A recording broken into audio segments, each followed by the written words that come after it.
ሰላምና ሳሚ አቶ ግርማ ክላስ ገብተው ፋይሉን እንዳለ ፈትሸው ሲያወጡ አቶ ግርማ ደረሰባቸው። ድንገት አቶ ግርማም ሆነ ሜሮን ጆስም እቤት ሰው የለም ነበር። በሰዓቱ እቤት ውስጥ ያሉት ሁለታቸው ብቻ ነበሩ። ሳሚና ሰላም እቤት እንደነበሩ ከዛም በኋላ ሳሚ ወደ ኩሽና ይመጣና ሰላም ይላታል። ወዬ ትለዋለች። አቶ ግርማ እኮ እቤት ውስጥ የለም፣ ላይ ፋይሉን እንፈልግና እናውጣ አላት።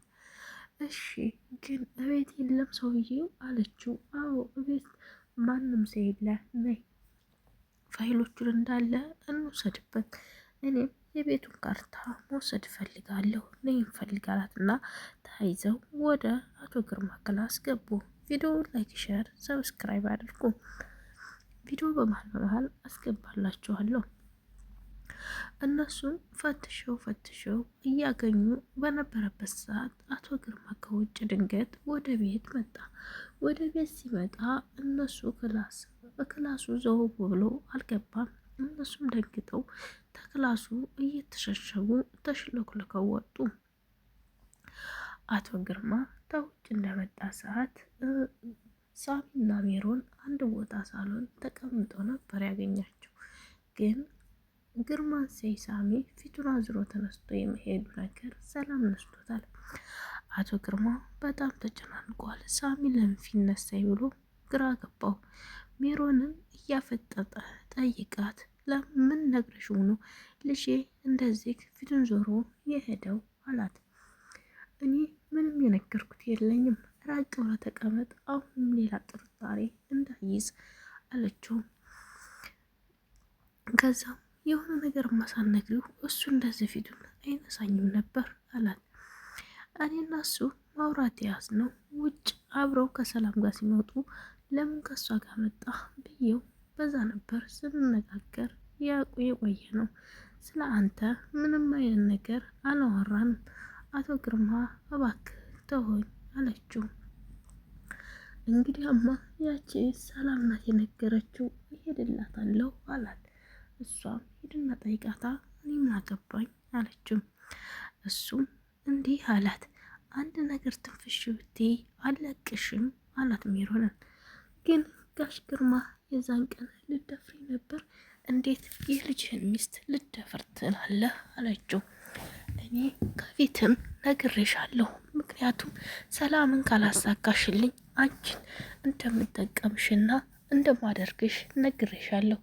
አንቺ ግን አልሰማልሽ፣ እኔ ሴት ያስፈልገኛል ሲላት እና አግብተክ ለምን አትኖርም? የሰው ሚስት ነው እንዴ የምሰርቀው ስትለው እሱም እንዲህ አላት፣ የፈለኩትን ሰው መስረቅም ሆነ ማድረግም መብቴ ነው። ተሰጡ ምን ችግር አለው? የዛን ቀን ግን አንቺን ልደፍርሽ ያልኩት ጠጥቼ ስለነበረ ተናድጄ እንጂ ልደፍርሽ አስቤ አይደለም፣ ይቅር በይኝ አላት። እሷም መቼም ይቅር አልልህም አለችው። እሱም ብድግ ብሎ ወደ ሰላም ስር ሄደና አንቺ ቆሻሻ አላት። ምንድን ነው ለሳሚ ያወራሽው ሲላት፣ ምን አውርቻለሁ? እኔ ለሳሚ ምንም አይነት ነገር አላወራሁም፣ እባክህ ተፈታኝ አለችው። እሱም እገልሻለሁ፣ ምንድን ነው የተናገርሽው? ለእሱ የተናገርሽውን ነገር ካልተናገርሽ አልለቅሽም እያለ ሲዝትባት ሳሚ ሰምቶ ነበርና ሳሚ መጥቶ አንተና ቆሻሻው ምን በይ ነው የምትላት አለው። ሳሚ ስሜታዊ ሆኗል። ሰላምን በጣም ያፈቅራታል። ሳማት እኮ ድብና አርጎ ሳማት አይታችሁ ከሆነ። እናም ሳሚ ሰላምን ስለሚያፈቅራት አባቱን አንተና ቆሻሻ ብሎ ተናገረው። ሰላምም ደንግጣ ሳሚ ምን እያደረግክ ነው? ተረጋጋ፣ ስሜታዊ አትሁን አለችው። ግርማም ለሰራተኛ ብረቅ እኔን እየተናገርከኝ ባልሆነ አለው። ብናገርክስ ቢሆንስ ታዲያ ምን ላድርግህ አለው። ሁለታቸው እዛ ተፋጠጡ። ሳሚ እባክህ ረፍ ውጣ፣ እኔና እሱ እንነጋገር አለችው። እሱም አልወጣም እሱ ካልወጣ ብሎ አፍጥጦ ቁጭ አለ። ሳሚ ሰላምን ስላፈቀራት ልቡ በቃ እየተቃጠለ ነው። ዝም ያለውን ሁሉ ራሱ በጣም ነው ሊያብድ የደረሰው እና ምን ይሁን ከዚህ በላይ ፍቅር እኮ ከዚህም በላይ ዋጋ ያስከፍላል።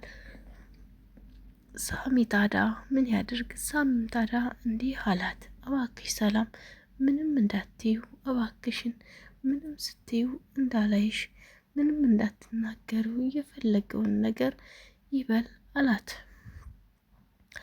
ከዛም እሺ እኔ ምንም አልለውም፣ ምንም አልናገረው፣ ብቻ ዝም እለዋለሁ፣ አንተም ዝም በለው እባክህ አለችው።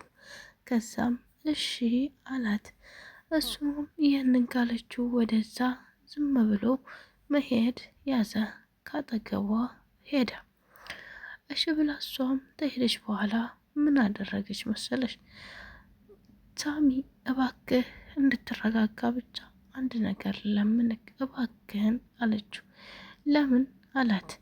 እኔ የምልክ ነገር አንድ ነገር ብቻ ነው። እኔ እዚህ ቤት እስካለሁ ድረስ አንድም ነገር ይህን ሰውዬ እንዳትናገረው፣ ምክንያቱም ለዘመናት የለፈውበትን እንትን ታሳጣኛለህ፣ እባክህ ዝም በል አለችው። ምንም አልናገርም፣ እሺ በቃ ምንም ላልናገር ቃል እገባልሻለሁ፣ ቢያንስ ይቅርታ ጠይቀዋለሁ የተናገርኩትን ነገር እና አብሽሪ፣ ምንም የሚቀርብሽ ነገር የለም አላት። እሷም እሺ አለችው። ምክንያቱም አሁን ግርማ ጋር ሳሚ ሲነጫነጭ፣ እሷ ጋር ሲነጫነጭ፣ እሱ ለምን ብሎ ነው ከኔ ጋር የተነጫነጨው? ለእሷ ሲል ነው እያለ ስለሚጨቀጭቃት መሰለኝ እንደዚህ አትሆን እንደዚህ አትሆን እያለች እሱን የምንትከረክመው። ውድ ሀገሬ ልጆች እና እንዴት አያችሁት? በእንጀራ አባት ወይም ፈጣሪ ጠብቅላችሁ ቤተሰቦቻችሁን። ሀባይብ በጣም ከባድ ነው። አያችሁት? በእንጀራ አባት ሰው እንደሚደፈር ፈጣሪ አባት እናቶቻችንን ረጅም እድሜ ይስጥልን፣ እንዳይለያዩብን አብረው ያኑሩልን። እኛም ለነገ ልጆቻችን ረጅም እድሜ ይስጠን። ልጆቻችንን ደረንኩለን ወደ አኪራ የምንሄድ ያድርገን። ዱአ አድርጉ። ከባድ ነው። በሰው ቅጣት፣ በሰው ስቃይ ልጆቻችንም እኛም ማንኛውም ሰው እንዳይደርስበት። እኔ በእንጀራ አባትና በእንጀራ እናት የሚበደሉ ልጆች በጣም ያሳዝኑኛል። እባካችሁ ፈጣሪ ጠብቃችሁ። እስኪ ቪዲዮዬን ላይክ፣ ሸር፣ ሰብስክራይብ እያረጋችሁ አበረታቱኝ። ሀባይብ ወዳችኋለሁ፣ አከብራችኋለሁ። ባይ ባይ። በቀጣይ ቪዲዮ እስከምንገናኝ ሰላማችሁ ብዝት ይበል። ሀገራችን ኢትዮጵያም ሰላም ያደርግልን። ባይ ውዶቼ፣ ባይ ባይ።